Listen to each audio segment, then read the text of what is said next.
शुरुआत इस वक्त की सबसे बड़ी खबर के साथ करेंगे। ईरान अमेरिका की अमन बातचीत से जुड़ी इस वक्त की बड़ी खबर। ईरान अमेरिका की बातचीत बेनतीजा रही है। अमेरिकी सदर जेडी वेंस ने यह जानकारी दी। बातचीत में कोई समझौता नहीं हुआ।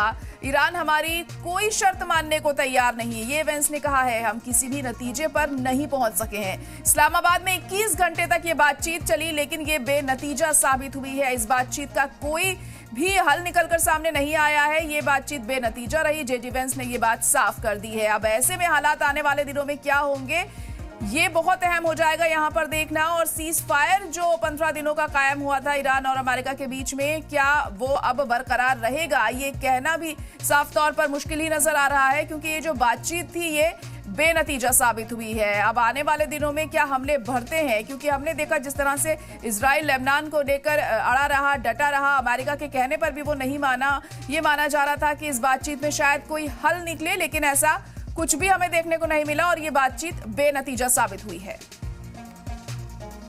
For 21 hours, and we've had a number of substantive discussions with the Iranians. That's the good news.